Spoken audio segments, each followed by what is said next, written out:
send my one rings to there, to the middle.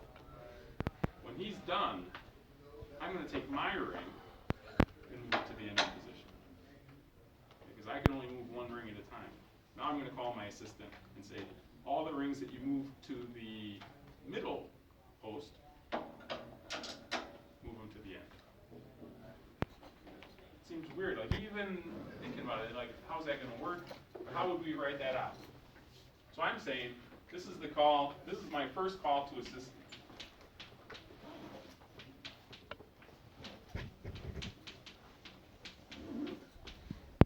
Towers of Hanoi, from where to where?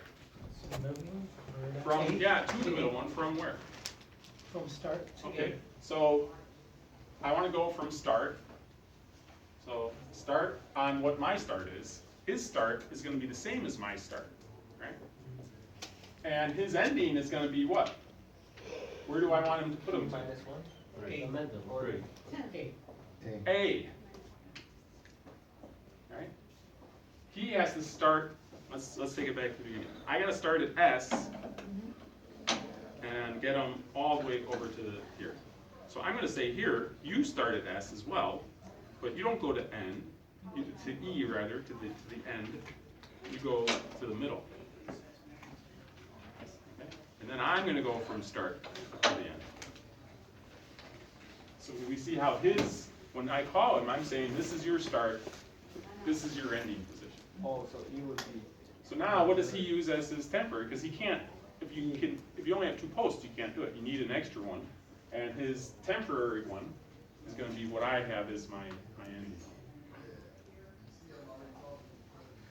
I have a question as we move forward. I know we have a void, so we don't have to return anything, but do you have to write Yes. the return word, even if you return nothing? Well, It just exits. this gets us out of the method. Okay. If n, what I would say here, if n is greater than 0, then we're going to do this stuff. That's one way you could do it. And that's a lot of ways you see that, because it sort of even makes the code a little less. You So know? it's not wrong to write the word return even not returning something? Well, if I get here and n is 0, I don't want to do this line. Right. So I say return. It's just returning back to. Since this is a void method, This is void, it has no- if you look at main, this is your return statement. Okay. Okay? You don't need to write it. Okay, so now that he's finished this, finally he's done, and I'm at this line, what do I say? Call your system again. Take Your the piece. ring from S and put it onto E. We say system out print line, move from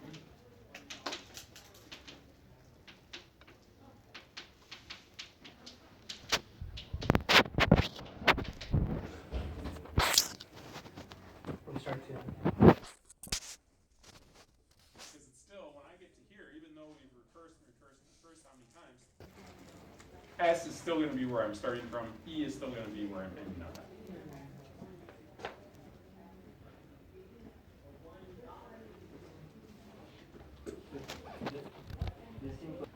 Very good. Hanoi. And how many rings are we moving? Minus one, yeah. And minus one still. Now where do I start from? From A, which is our auxiliary, and we're going to wind up at E.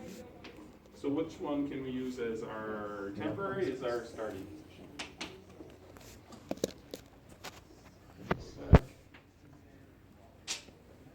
That's the entire code for it.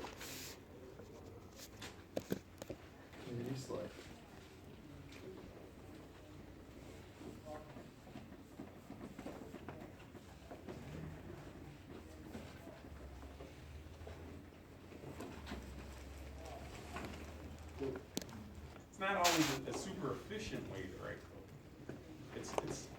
It's kind of a simple way to come up with a solution, but when it comes time to execute the code, it can take a long time. It's a simple way to write it, but a very Right. inefficient Yeah, way and, to do it. Sometimes it gets weird, like wrapping your head around what's happening. Like, oh, it's only a couple lines of code, but it's doing a lot underneath. So, for example, that factorial question, it'd be very simple. What's the factorial of 6? You could just write a for loop. What's 6 times 5 times 4 times 3 times 1, and just have an accumulator and set that. But because we're practicing recursion, we're going to write methods in a recursive manner. Is there always an iterative solution for these recursive, for these problems? I think so. I mean, what Has you that been kind of think proven like, by you something? take a for loop, and then you turn it inside out. Mhm. So instead of a for loop going like this, it goes like that around. And our stopping condition is basically the middle condition, saying whether we should continue our loop or not.